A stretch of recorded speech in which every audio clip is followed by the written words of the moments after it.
Okay, so for anyone who's just joined, we're going to start now the Space Store post-COVID workplace panel discussion. This is the third discussion on this particular topic, but this is starting to envision the return to the workplace, and very pleased to co-host this panel today. I'm Nick Baxter from Space Store in the UK. My main engagement's in the strategic marketing and what's going on in the marketplace and how we respond to that and help our clients. And we work around the panel. As per the slide, let's just introduce ourselves. Hi, I'm Randy Whinnery. I'm VP of Design at Fidelity Investments, and my team works on all things design and workplace strategy for our global portfolio of about 50,000 associates and roughly 11 million square feet. Good morning, good afternoon, wherever you are. My name is David Clemetson. I'm co-founder and managing director of ADT Workplace, to design and build business, which we set up 15 years ago. I've got 30 years experience in creating workplaces for corporate clients. I know you can't believe it. I'm not that cool, obviously. I'm very passionate about learning and delivering change and coaching people. So hopefully looking forward to engaging with you this afternoon. Good afternoon, everyone. I'm Steve Collins. I'm an Associate Director at TP Bennett in London. We're a very large firm of architects, planners, workplace strategy people and interior designers. I'm an architect by training. I crossed over to do corporate interiors about 20 years ago. And it's been a very interesting 20 years in the corporate workplace. Which is one of the reasons I crossed over, because of the interface of technology, emerging technologies with organizational structures and spatial structures. Thank you, Steve. Good morning. I'm Gordon Mcdonald, workplace strategist for Space Store based in our New York Design Center. And I work closely with the A&D community, specifying our product, as well as working with our large end user clients, our global blue chip accounts, on their workplace strategy. So I'm looking forward to partaking in this event today, and trust everybody gets something out of it. We've got some great insights coming. Thanks, Gordon. I'm pleased to co-host this with you. Nick Baxter from Space Store UK, Managing Director, as it says on the slide, but really the strategy and what's happening in the market is what interests me. And so we're looking at the return to the workplace just starting to crystallize now, and there's lots of topics around that, lots of angles on that, from when and how many will return and how we arrange the workplace, whether we intervene heavily in distancing people from each other, whether we give sufficient thought to the appearance and the aesthetics while we're doing that and investing. And Randy, what's front of mind for you now as you contemplate the return? Well, top of mind right now is getting people back, and what does that look like? So we have our three timelines that we're looking at. We have our now, next, and new. The now is kind of, I think it's coming to an end, because we will be bringing folks back in waves in the near future. Don't know if that's a month, if that's a couple of months. Timelines are less important right now, but planning for those timelines is what we're focused on. So as we look, I think right now our priority is looking at what does that next phase look like, the 18 to 24 months, and bringing people back. And what are the challenges we're going to have? Because we've, like many other companies, have developed over the years some fairly strong experience principles that we think are really important, or kind of the foundation of the experience we deliver to our associates and our customers. And much of what the physical distancing has required is, is in stark contrast to those principles. So for the next, or for the foreseeable future, we're going to be taking a big hit on those. but we know it's temporary, so we have to manage that, and that change management is going to be a big part of it, because folks will be coming back to something they don't expect.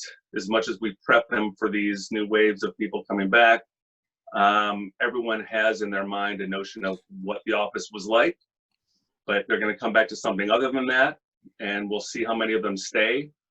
There's a big question I think I have, and many people have, of, well, why do we need to go back to the office until it's really ready?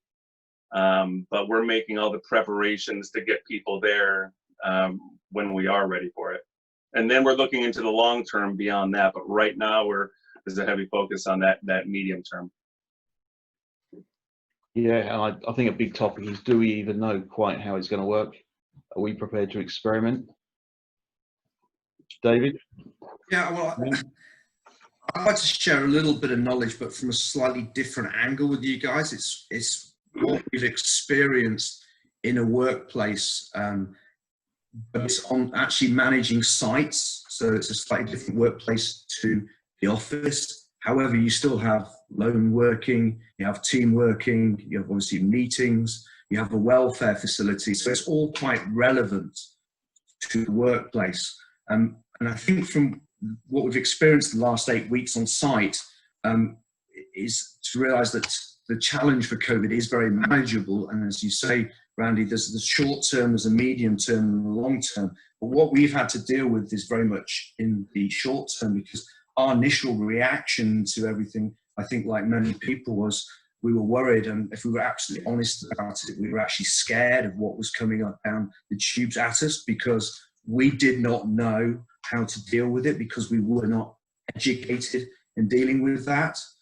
So we had 75 people at our head office, which is not a big company, but that's still quite a lot of people. But the biggest thing was we had hundreds of people over 14 sites. So it's how do you manage those people, and how do you communicate to those people? And that again, Randy, the change management piece and the education piece, that was absolutely massive. And it was fortunately, it was down to our health and safety manager and our operations director who sort of calmed the board down, because we were all like, well, shut the office, or shut site, because everybody else is doing it. And we were all under massive pressure, weren't we, from the media to actually do that, to be seen to be doing the actual right thing. But what we learned when we presented some very simple facts, that government guidelines, scientific guidelines, there actually is a way about doing that. So what we did immediately, is what we've been talking about in the office, is immediately downsized each of the sites. So we reduced the amount of people on each site. So therefore, there was much lower risk in doing that. And we educated our people. And then in educating our people, we then worked with our subcontractors to do very much the same. But when we got to educating and working with the subcontractors, we had the same issue that we had when we first were emotionally attached to it on that curve, is we were all worried and scared about it. So I think it's sort of given those perceptions, isn't it? But over 8 weeks of being on site delivering this, we've tested a number of people for COVID because we were concerned. We've not had one positive case at all. And I think that's testament to share with the audience that, you know, your workplace is potentially a very safe place to come into, because as an employer, you are always looking to look after your talent and your own main asset within your business and people's well-being. And that's a little bit of experience that we've gained in the short term over the last 8 weeks. And we're bringing that now into the office to get that. So we've set up a little team called C19, and they're going to be, there's a change management team to understand what we've learned on site about the social distancing, wayfinding, signage, sanitization, etc., and how we can change the behavior of people coming into our office. In fact, I think some of them might be listening right now, but they don't know they've been selected. That education is so important, isn't it, to reassure and inform people, I think, in this process. What do you think, Steve? Yes, absolutely. I think the picture probably looks very different. I mean, coming at it from the point of view of office space, I think the picture looks very different depending on the kind of office you have, the kind of building you have. It's a very different picture if you're on a huge floor plates, in somewhere like the City of London, where there is actually space to go one way, to go on the one-way system, and multiple lifts to get you up there, and so on and so on. It's rather more challenging if you inhabit an office that isn't that big or doesn't have that much clear floor space. We looked around our own offices and we thought this is going to be difficult because we have to walk past each other all the time, and we have limited lifts. I think that's where it becomes firstly about permission to come back or to stay away, and how you enable that, people to come back when they're comfortable with what they're being brought into. And secondly, we've talked about the importance of mutual trust, that you trust that your employer and your fellow employees are also looking out for symptoms, are also taking care, and that, as you say, the office space can potentially be a relatively safe space, I think, compared to, say, public transport or a shop. Yeah, 100%. We had a really interesting topic come up on the first of these panel discussions where it's contemplated that would the workplace become your second safe space? Could it be your second safe place away from home? You might choose not to go into every shop, coffee shop you did before, and you might travel other than on the public metro system, but could the workplace be regarded as that destination? And it's for another reason now. We've talked about workplace as a destination, but if it's a safe place, which I thought was quite an interesting concept. And it depends too on where that office is. So your point about public transportation, I work out of Boston, and I take the commuter rail in. So no matter how safe we make our building, there's that, between point A and point B, home and the office, how much risk am I taking getting on the train and doing all that, versus our suburban campuses where you're going from your home into your car into the building, where you're controlling it all, right? So, and that's something we're communicating as well, that whatever we come up with, our solutions are going to vary based on the context, and each region is going to have its own set of circumstances that we have to account for. Yeah. How do you find, Randy, just to throw a question out to you, and I'd like the other panelists to chime in here, but how do you see reality versus perception? Our employees are going to want us to they're going to want to see signs around the office that, hey, we're coming back to work.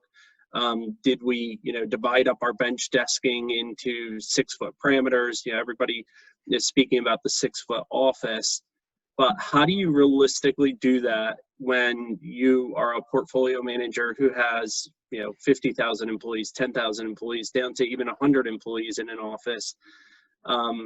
What are your thoughts around that?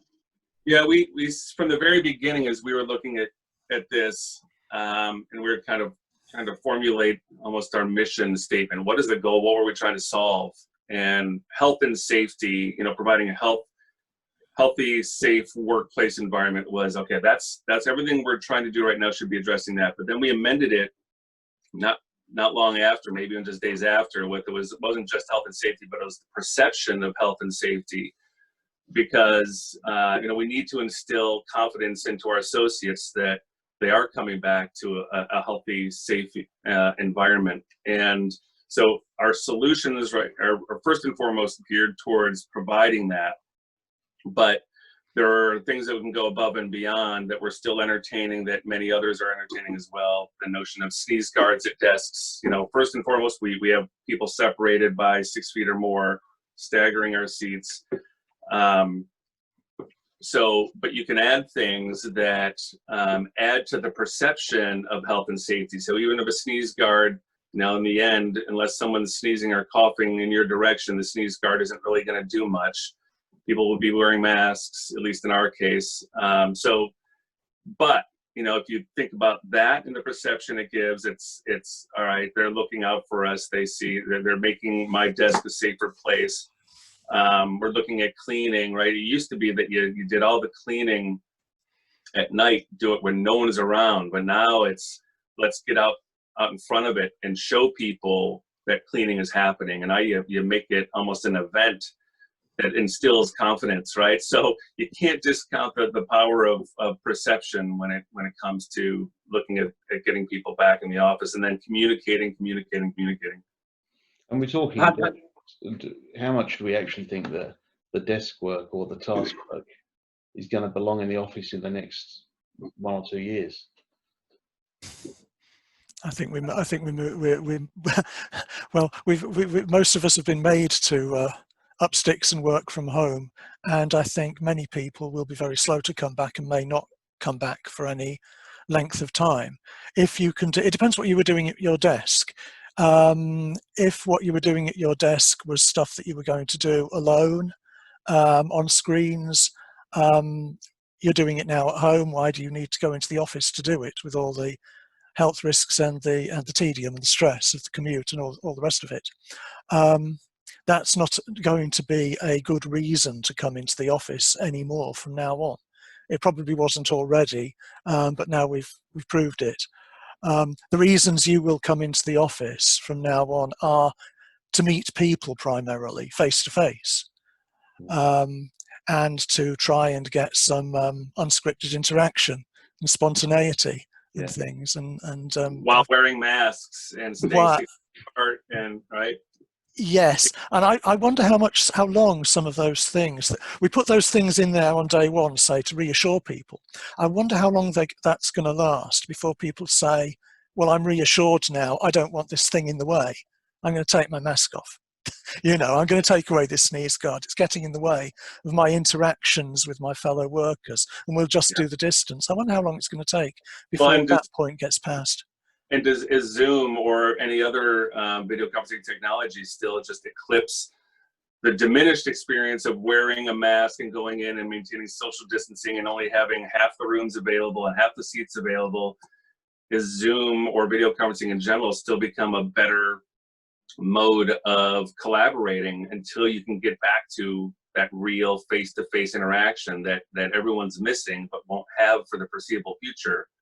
I think that's a big question. I mean, now we're all becoming professionals on this technology, and a lot of us were already working on it. But for us, you know, going from less than 5% to 99% of people at home, that's going to change things.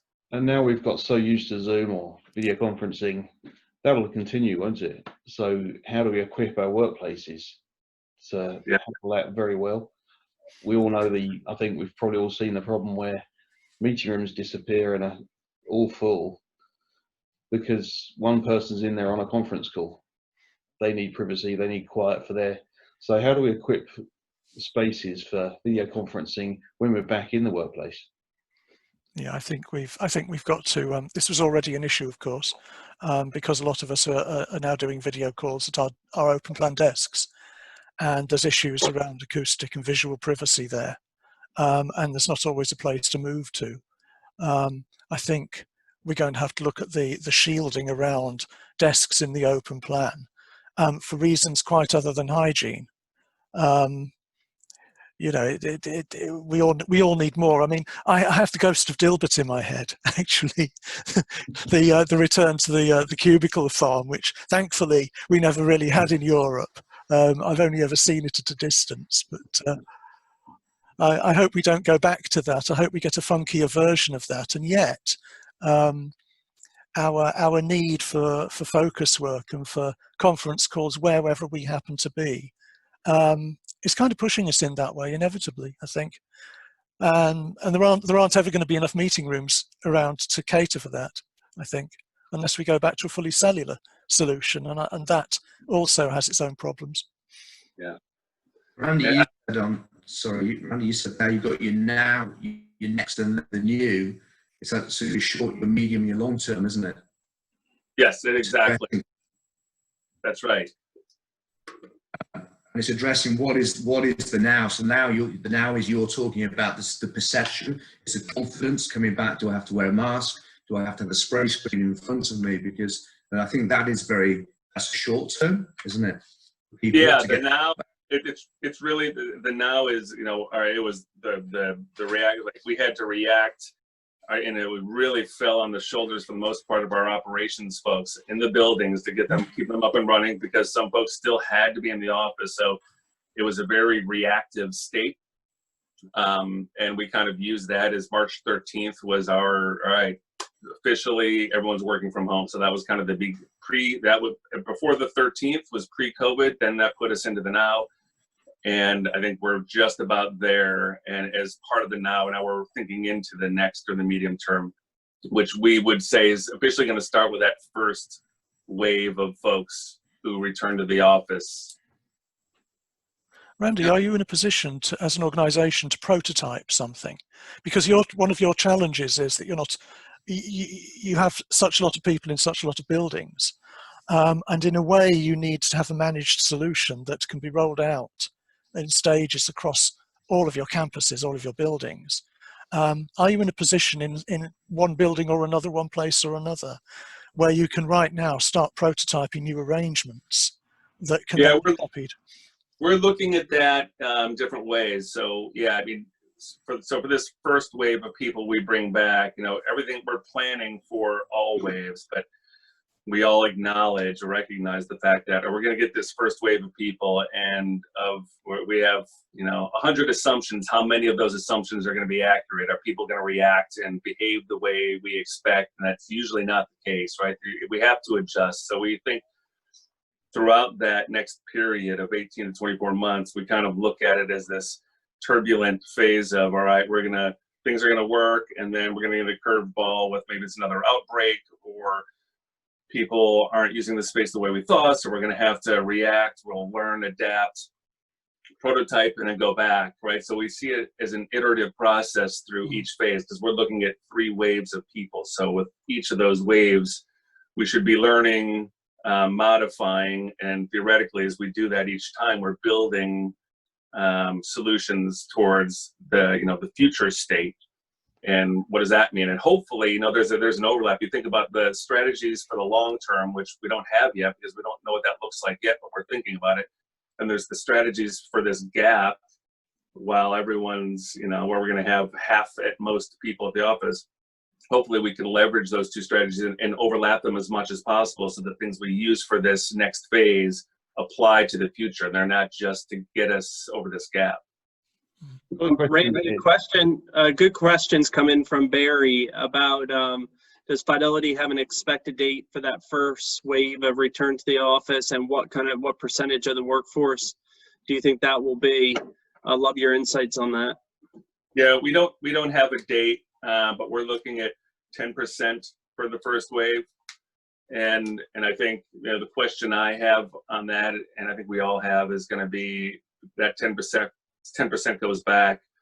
How many of those 10% are going to stay once they go, right? You come in and it's going to be some shock at what it's like in a COVID world, COVID workplace with, screening at the front door, limited access to rooms, every other toilet offline, like all the things, the eating experience and all the things that we, like I said earlier, push as part of our experience principles are taking a big hit. So if you're doing fine at home and you're not, there are a lot of people that are working from home who are probably struggling either because they're in a small city apartment or they're at home in a house and you have an infant. I mean, there's a number of conditions that can make working from home a big challenge.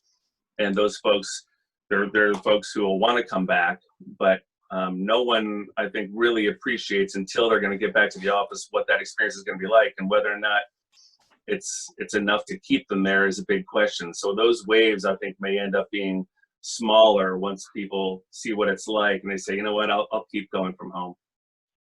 Do you think the work from home, doubtless that will have caught on, that will be a lot more popular than it was because we've all been doing it? And do you think gearing up for that, providing the kit for that, Randy, will become like a corporate budget thing? I do. We're not there yet, but we've looked at this in the past when we started our mobility program and providing a stipend for work from home kit, anything. And there was a list of things, including ergonomic chairs and all that we got away from years ago. But now that's rekindled this conversation because, you have people sitting and, some people have just, I'm in an IKEA ergonomic chair, but it's working fine. It goes back and forth, it swivels. I don't have any back problems, but I've talked to plenty of people in Fidelity or outside of Fidelity who don't have, they're sitting in their dining room chair. It's not meant for, 8 to 10 hours of sitting. So I don't know where we'll end up on that, but it's definitely being discussed. Sure. Yeah, a couple of questions that are coming in, and Steve and Dave, from a design aspect. What would you say about designing a space? You have somebody coming in, they rode in on the subway or the tube, depending on which city and country you're living in. They may be wearing wellies or snow boots, whether you're in Minneapolis or London or Zurich. How do you see people coming in? What is that experience? If you were designing a space, saying, okay, do we push all our lockers up to the front of the space so people, they get, you might say, cleansed as they come in through the front door? Or is that, how do you feel that design aspect's going to go? It's difficult because, sorry, a lot of it depends on the science, of course, as to whether any of these things, like the snow on your boots or whatever, whether these things are meaningful transmitters of the virus or not, and we really need to know things like that, what is important to pay attention to and what isn't, before we get carried away on pointless changes and miss the little thing that actually was the doorknob we were all touching at the same time. Yes, there might be something to be said for the cloakroom at the entrance to the building, but I at the moment, unless you're in a high-risk environment like a hospital, and I know school teachers have been advised, to have clothes that they abandon at the door and that get thrown in the wash straight away. Hopefully most of us won't be in that position. I think it's more likely to be little subtle things that we can do, like about not touching things. I wonder about the future of free newspapers on the train. Are you going to pick them up or not? So many changes that this could provoke, aren't there? What's going to happen to the rush hour itself? I think hopefully we might begin to see the back of it. The rush hour has always been a bad experience, and it's always been an experience where you catch other diseases, frankly. Certainly in London, cooped up in a tube or an overcrowded bus. That's always been a risky thing anyway. And the transport capacity is just filled to bursting. So if we can do away with rush hour as such, that's an organisational challenge, of course, because there's a reason why everybody's going to the office at the same time, more or less within an hour, and then leaving in the same time slot. So the pushback then is to organisations. Can you enable people who need to come in to the office to be able to come in bit by bit, 11 o'clock, 12 o'clock? Do they then have to stay till 9 o'clock, 10 o'clock at night to make up the offices, like shift work, make up the hours? Bears on that a bit. Good question coming from Chris Radcliffe. How dictatorial might things become? Will business leaders, will businesses allow the personnel, the staff, to decide when and where they work? Which I think is a really interesting one. I don't know what you're seeing on that, David. I just think that was just going back to what we were talking about before, goals, foresight, and educating people in change management. I think you've got to be fairly strong with people as we go through, as you say, now, next, and the new phases is how are you managing that? What information are you giving to people? But it needs to be, I think, fairly succinct, and it has to be strong management, and they need to adhere to those instructions that are set, because it's for the safety of everybody, isn't it? Yeah. What do you say, Randy, to that? Is it very empowered, or is it very top down? No, I think historically, so we've always had our mobility program since 2008 or so. So but a smaller percentage of the overall company is officially bennett. It was labeled or dubbed our Go Work program officially, but then that was kind of our way into it, and getting folks on board with something completely different back then. Then it just, we got rid of that brand almost and left it to business units. So now it's up to each business unit. And there's certainly from the top, there's support for it. Historically, the bigger challenge has been with middle management, with businesses, maybe because of what they do, and that's impossible. We can never do that from home. So that changes the entire conversation. I think if I were a betting man, I'd say we're 50 to 75% of our associates. I wouldn't be surprised if they end up becoming, adopting that work style, that they work from home 1 or 2 days a week. And I see there's going to be a lot less resistance from management, wherever that might be, to their employees doing that, because we'll have been doing it for 2 years maybe at that point, when we're going back to life as usual, whatever that is. Interesting. Want to comment that Steve, you made yesterday when we were having a chat earlier. I really thought was interesting was we've been designing our workplaces to more of a hospitality look, and how do we prevent them from falling into a healthcare category now? Now that persons are worried about certain elements, whether we're using antimicrobial fabrics or finishes. Speak to that a little bit. I enjoyed that thought there. Well, I think in the short term, in the immediate term, there's something about science, which is there any danger coming from these things? If I can't spray the velvet cushions with spray bleach, is that really a problem? Am I really going to pick anything up from there? And if I am picking it up from there, then I'm picking it up from my fellow workers. So I'm probably already picking it up from someplace else anyway. So there's that thing. There's something about the perception, about how people feel. Are people going to look around and say these seats aren't safe for me to sit on? I think that's another short-term informational thing that needs addressing. Some of these materials, and I think we will look into it, or probably are looking into it now, is actually what is the performance of many of the materials that we use, the fabrics we use, the wool, etc., etc. Many of these things are actually pretty hygienic anyway, but we've been able to take that for granted and not worry so much about it. So there's a little bit of education for us, and then that's informational, putting it out there to say, well, actually this stuff is okay, and maybe we subtly tweak our specifications. But we don't want to give up on the hospitality, because it's actually becoming more important in a sense, because it goes back to why you're coming into the office. If in the future you're not coming into the office to work with your head down at your desk, but you're actually coming into the office to collaborate and to meet people, then actually the hospitality environment is more important, and that's why it's become important. Yeah, I think that's what's going to happen too. It is going to amplify that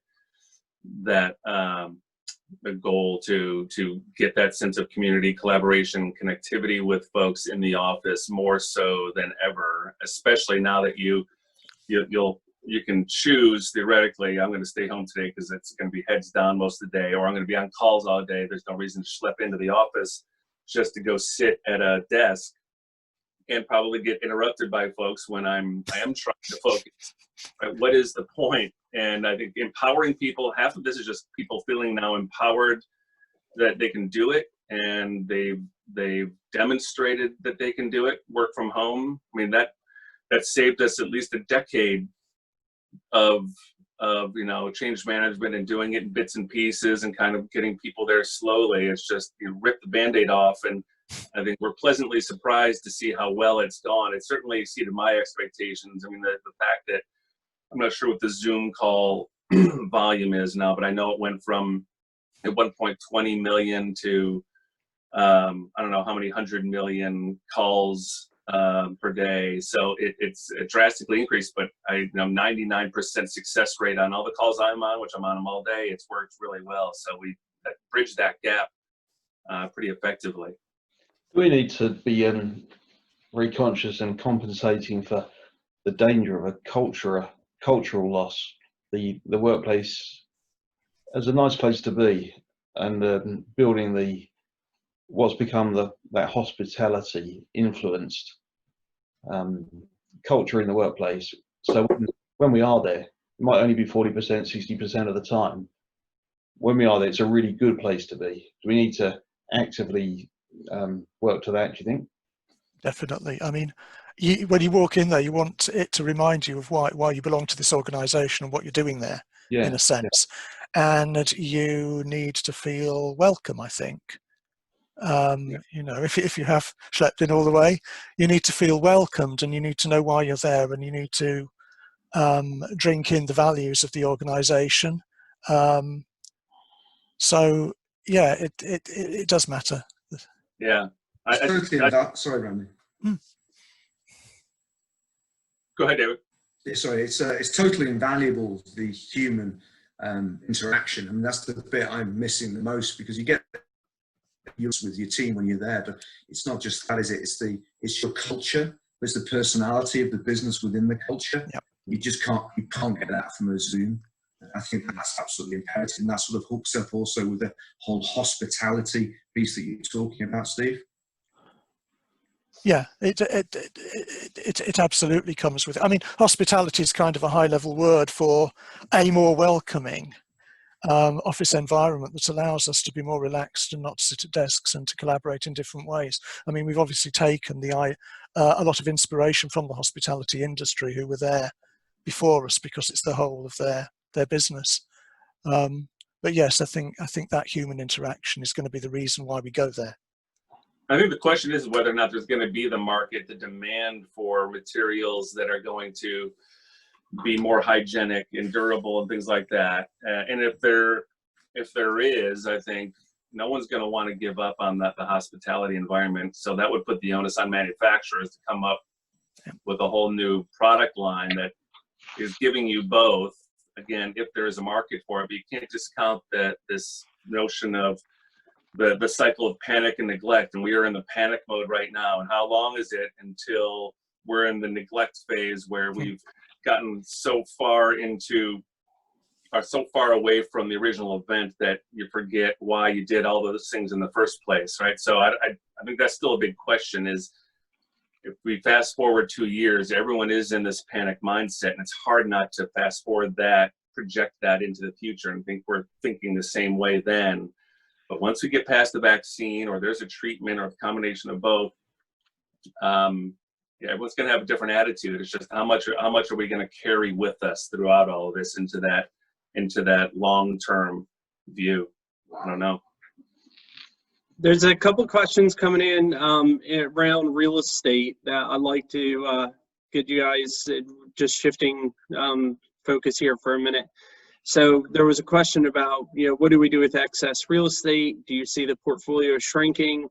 Randy, you had some great thoughts about that. And also, I think Steve made a comment previously about, not coming into an office with rigid rows of furniture.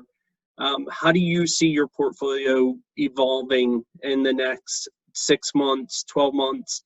Do you see something, do you see change around that? Or do you feel like it's just more about being more agile and flexible? Yeah, it's definitely part of that. I think if we, as a fundamental assumption, we say that, a drastic number of people will adopt a new mobile work style. That just simply means we don't, you look at the portfolio in a different way. It doesn't mean cram more people in, but if you're driving down utilization, you're going to have extra space. So that's definitely a consideration. Well, what does that mean now? How do we fit out space?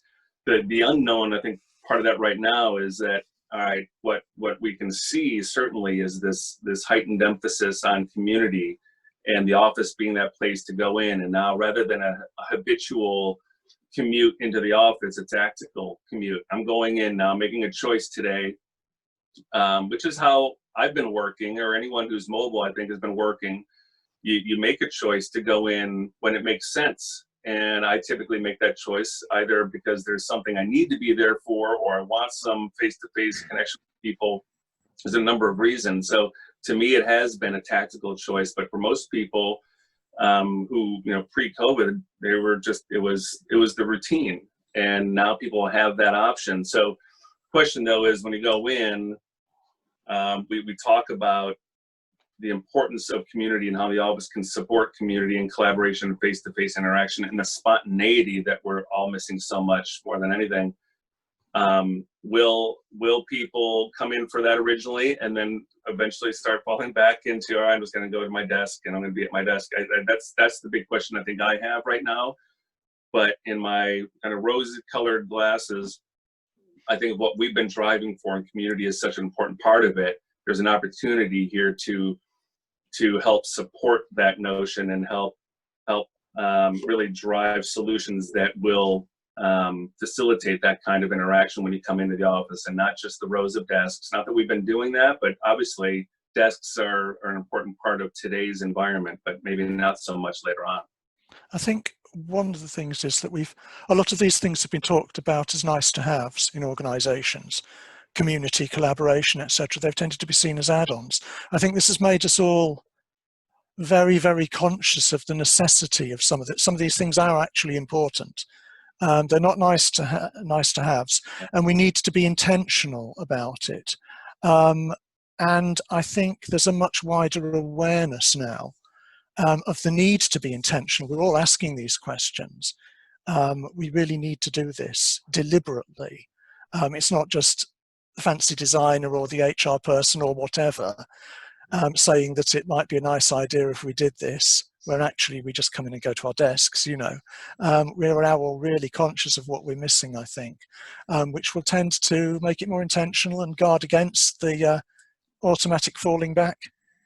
That's very interesting, Steve. So that the workplace you'll need to become higher impact for the time you spend there, the times you visit there.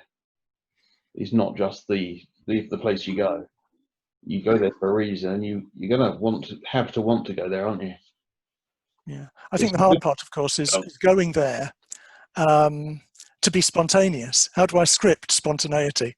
Yeah, but you bump into someone around the water cooler or the coffee machine, and you get those conversations that you don't get in a highly intentional, planned, scheduled meeting, don't you?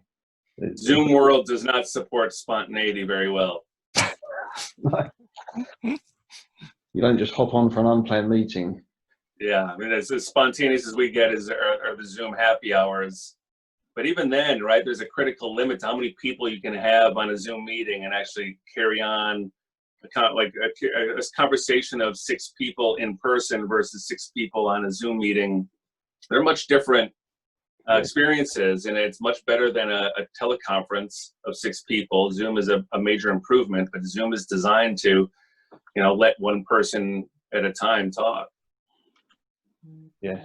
In the short term, it's practicable, it's usable, and it will work, but it's not the answer. Exactly. Well, there's a lot of questions coming in, really good questions. We're trying to kind of group them up into topics because we can't capture them all one by one. There's quite a bit about the spacing, the distancing, and what products, getting 1 or 2 questions, what products will best cater to the 2 meter or the 6 foot office. But I think Randy, you had some thoughts about experimentation there, didn't you?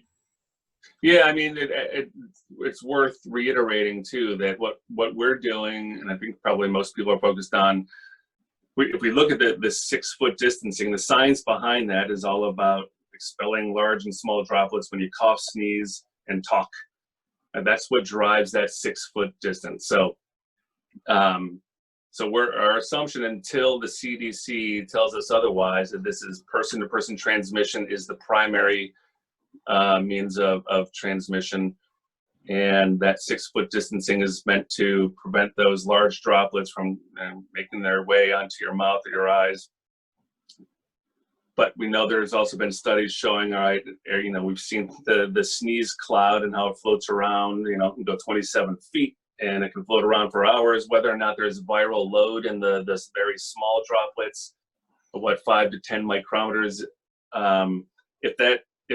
If it is transmissible via those clouds, then yeah, those sneeze guards, they're even less impactful than we think they are right now. I mean, I think those have a place for reception desks, counters where there's interactions happening all day. When you're sitting at a desk and no one's within 6 feet of you, there's not the same value.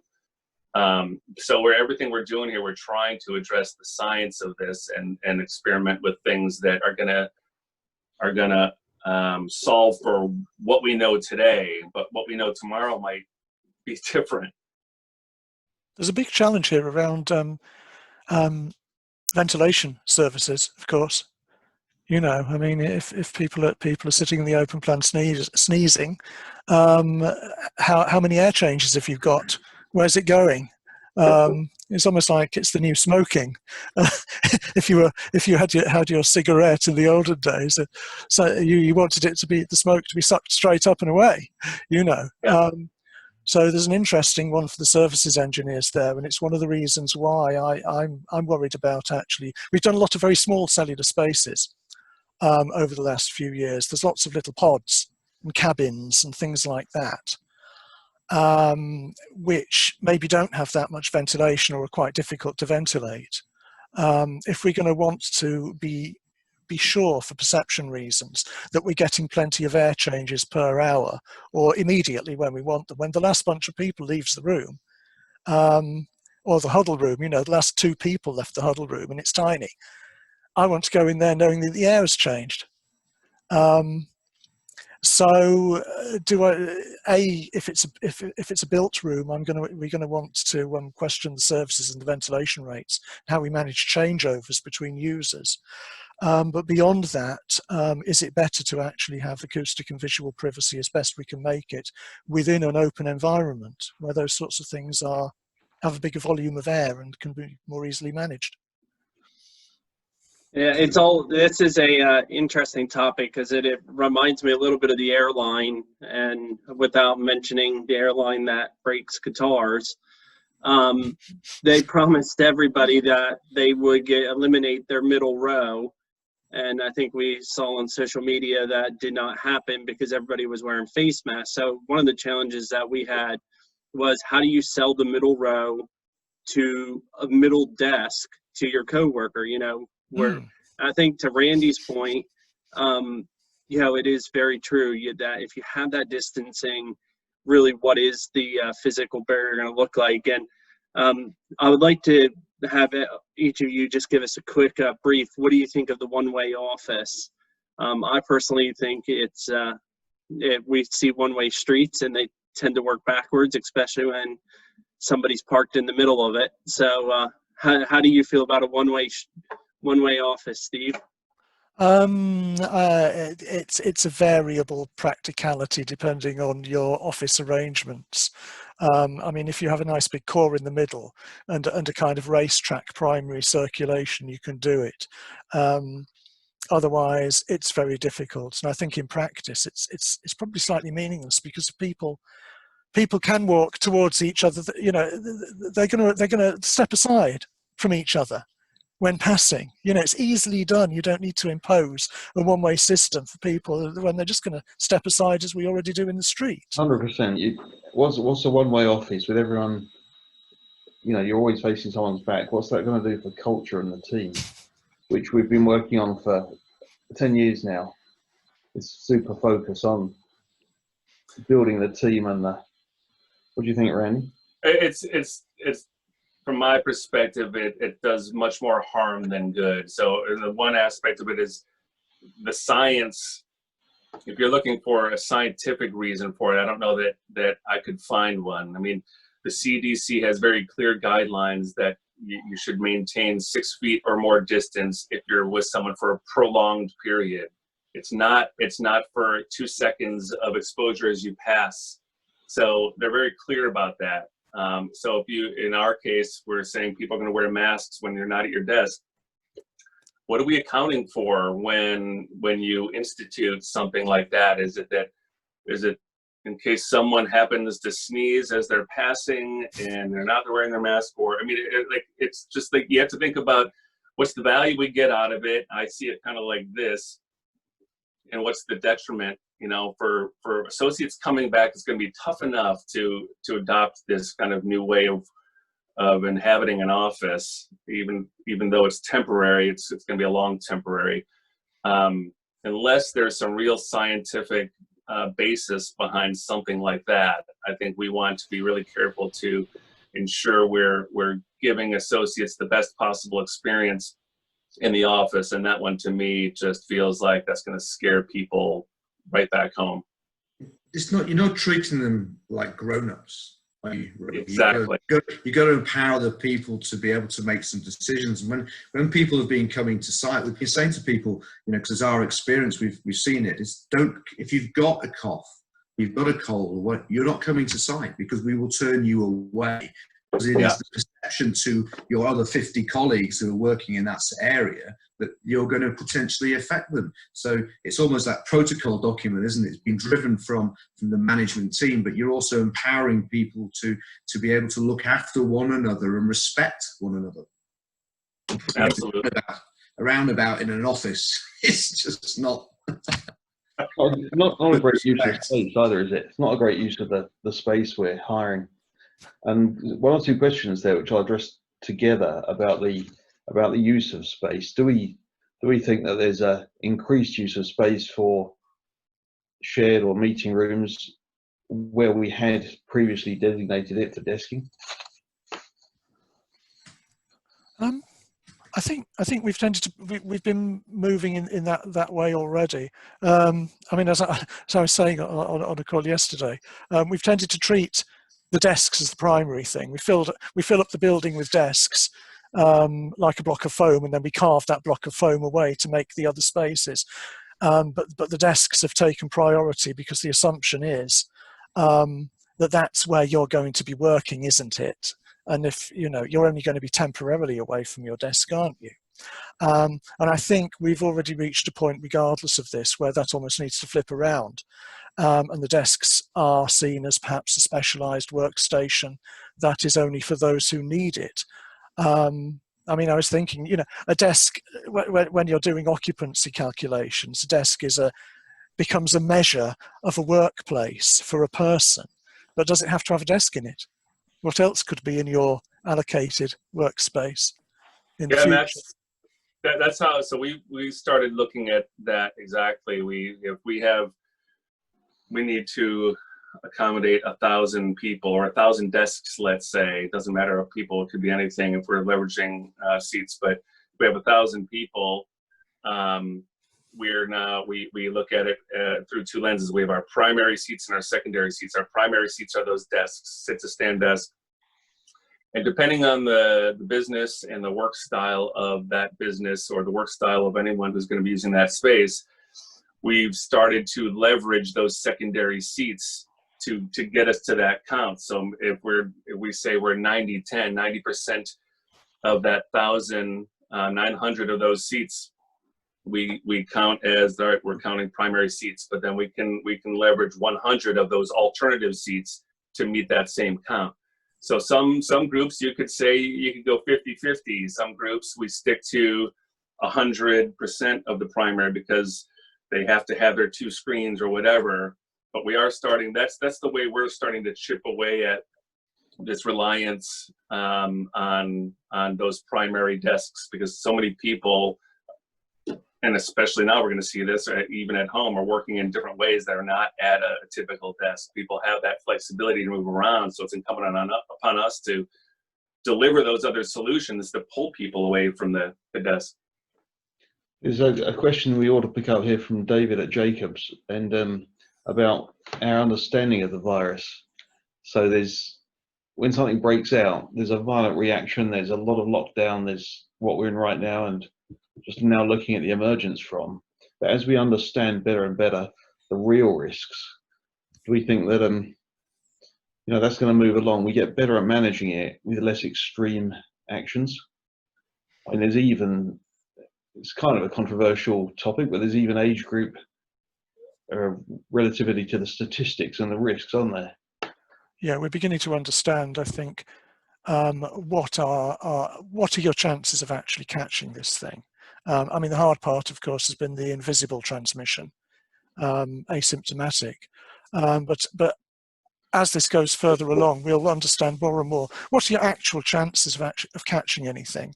And what are your chances of coming to serious harm having caught it? And there is an age component in that your chances of coming to harm go up sharply, of course, in late middle age.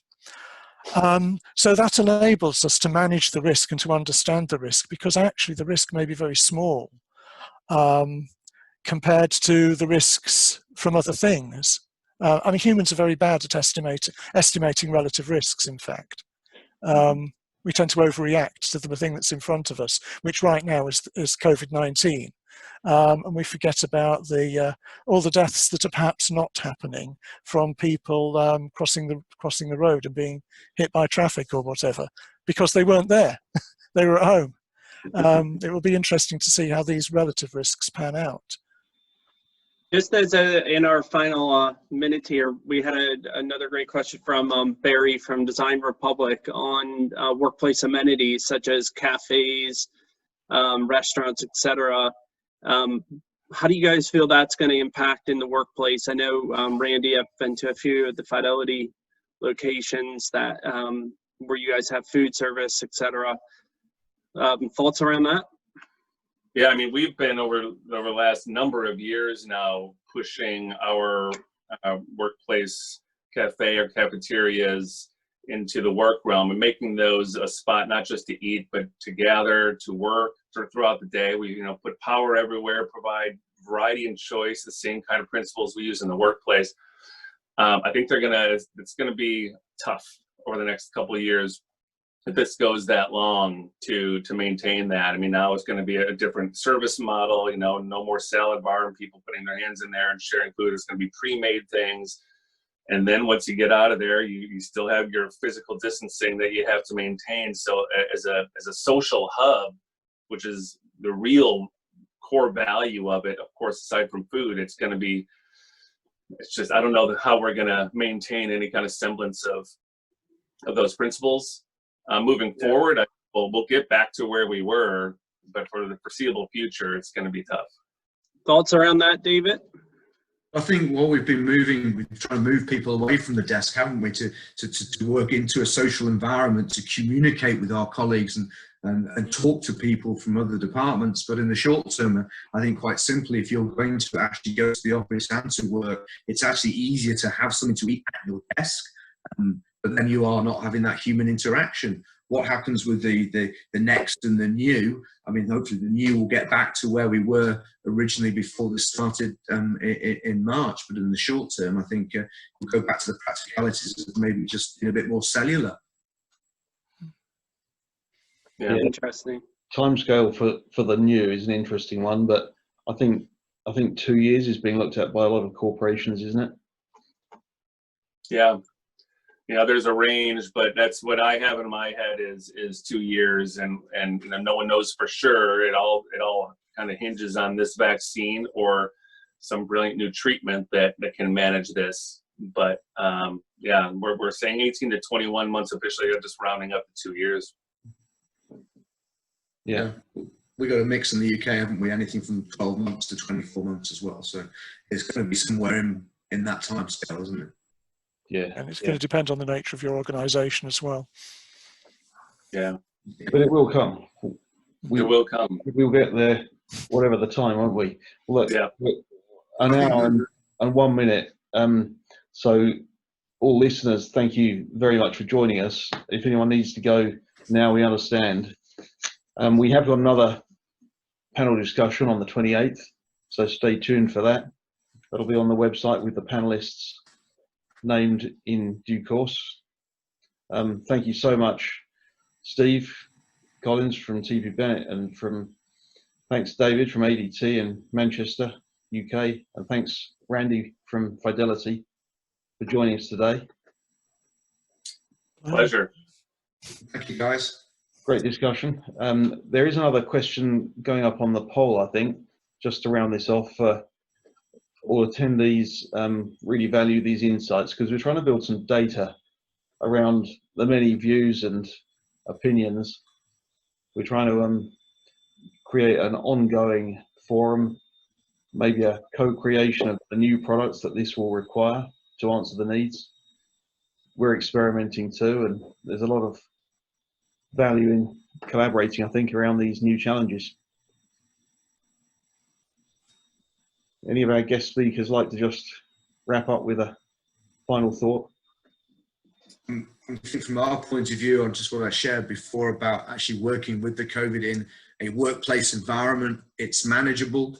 And for the audience, I think they should know that it is with strong management, with empowering people, with good protocols, everybody with this safe environment, a safe haven for people to come and actually work in, I think is very doable. Yeah, and I'll just add to that, for everyone to kind of manage their mindset on this, and as you project ahead, be as objective as possible about where things are now versus where they're going to be then, and and ignore some of the sensational headlines and articles saying that the cube is back, the office will never be the same. I mean, a lot of people kind of project going back to Cubeville forever. You hear that, and I don't buy that for a second. I think we just have to think about getting through this is going to take what it's going to take. But on the other end, I think there's a lot of good opportunities here for really great things. Yeah, I think now is your time to experiment. In fact, yeah. putting the positive spin on it, now is a great moment to experiment with your workplace, with your setting, drag your furniture around, figure out what works, and find out some new things, even with the kit that you've got. Break it apart and put it back together again in different shapes, and learn the lessons and take those forward. Great point, Steve. Maybe round off with that one, because I think building in flexibility for the new world of work, building in a flexibility as these things adapt, evolve, and get better understood. We get better at managing them, and ultimately more of us, if not all of us, come back into a workplace. Flexibility is going to be needed in whatever we might invest in now, isn't it? No doubt. Well, thank you guys very much, Steve, Randy, and David, again for joining us. Really appreciate your insights. Thanks, guys. Thanks for having us. Thank you. Thank you. Okay, goodbye. Bye. Bye.